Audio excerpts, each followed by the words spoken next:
Hello students, I Geeta Mulani, your science teacher of Indian School Jodhpur. Today I will teach chapter number 3 genetics of class 10th. ये chapter exam में इसका weightage रहता है 4 marks का. Generally 1 question आता है 1 marks का and 1 question आता है 3 मार्क्स का. इस चैप्टर को हम 3 पार्ट्स में पढ़ेंगे. आज हम पढ़ेंगे इसका फर्स्ट पार्ट.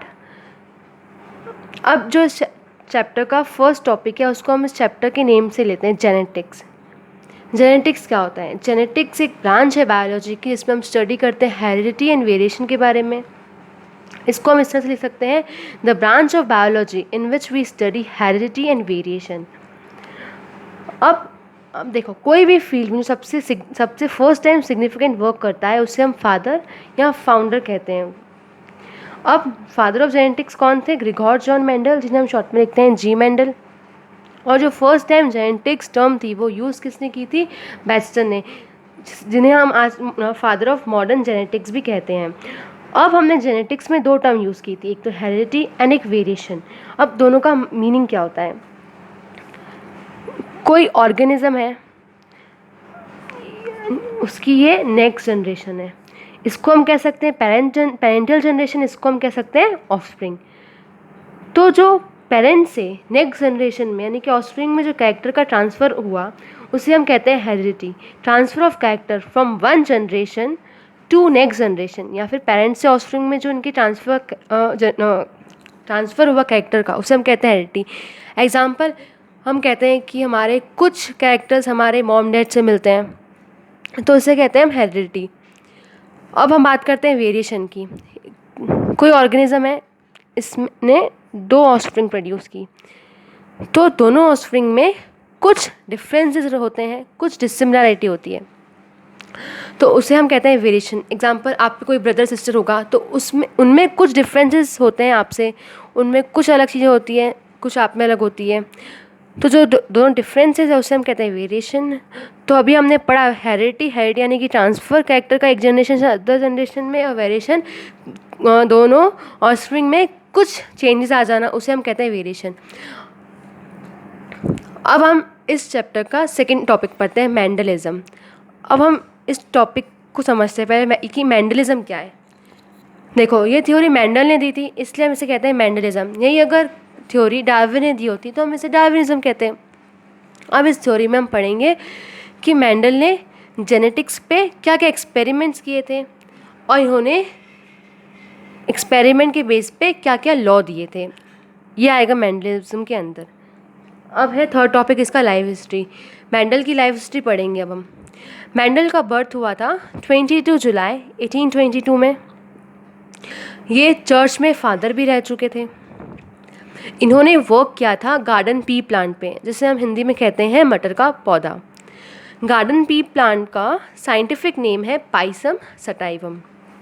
इन्होंने टोटल 7 ईयर्स तक वर्क किया था, यानी कि 1856 टू 1863 तक इन्होंने वर्क किया था. इन्होंने बहुत सारे कॉन्ट्रास्टिंग कैरेक्टर्स देखे थे, और जो इनका वर्क था इन्होंने वो रिप्रेजेंट किया था. ब्रून सोसाइटी ऑफ नेचुरल हिस्ट्री में भी उन्होंने अपना वर्क को रिप्रेजेंट किया था.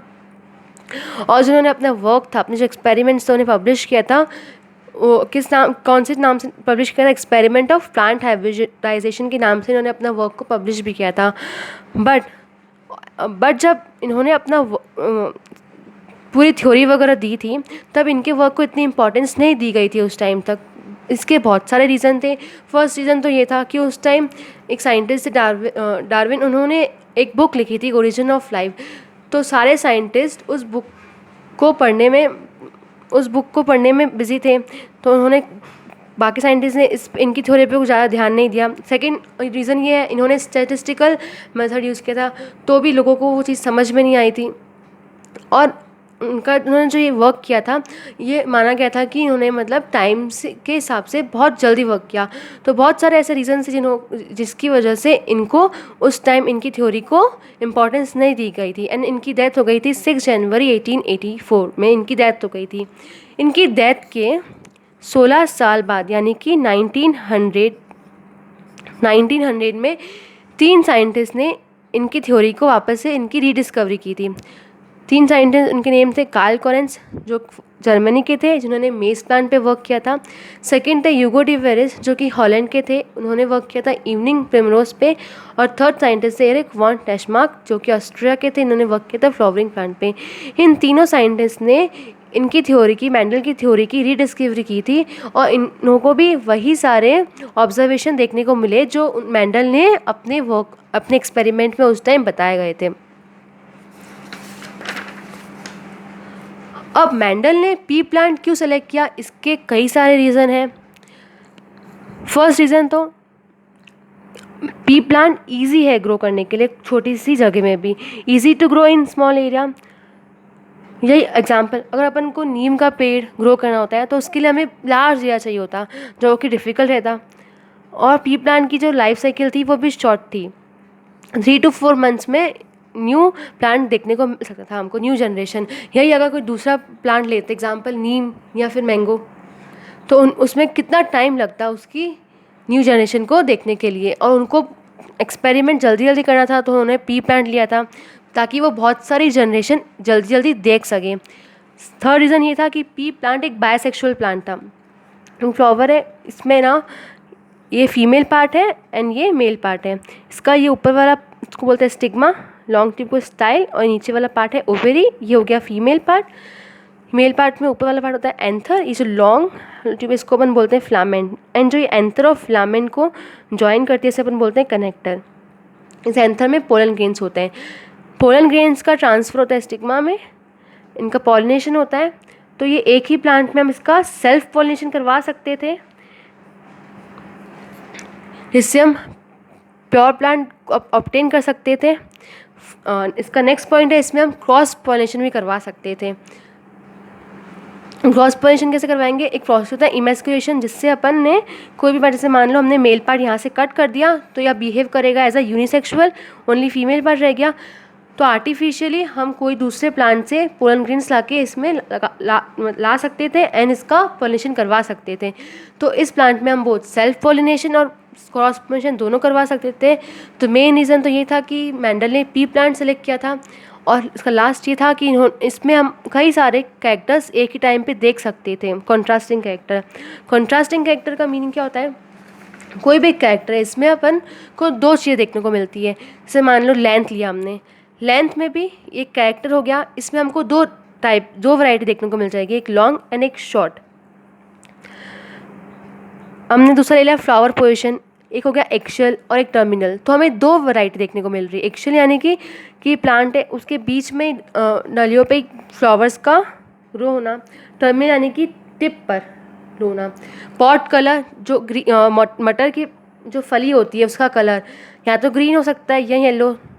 पॉट शेप, जो मटर की फली होती है, एक तो होती है ना एकदम पूरी इन्फ्लेटेड फूली, एक थोड़ी सिकुड़ जाती है, जैसे हम कहते हैं कॉन्स्ट्रिक्टेड। यानी कि उन्होंने टोटल 7 कॉन्ट्रास्टिंग कैरेक्टर्स देखे थे।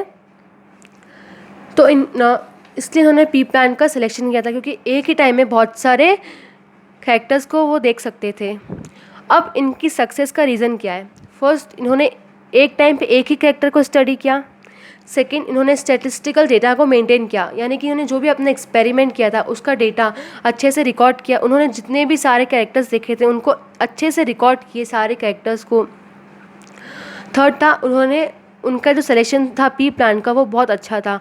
उन्होंने एक ही टाइम पे उससे सेल्फ पोलिनेशन भी करा पाए, उससे प्योर प्लांट भी ऑब्टेन हो सके, और उन्होंने क्रॉस पोलिनेशन करवाया आर्टिफिशियली, जिससे हम अलग अलग टाइप के प्लांट्स भी देख सकें। बाकी का हम पढ़ेंगे इसके नेक्स्ट पार्ट में।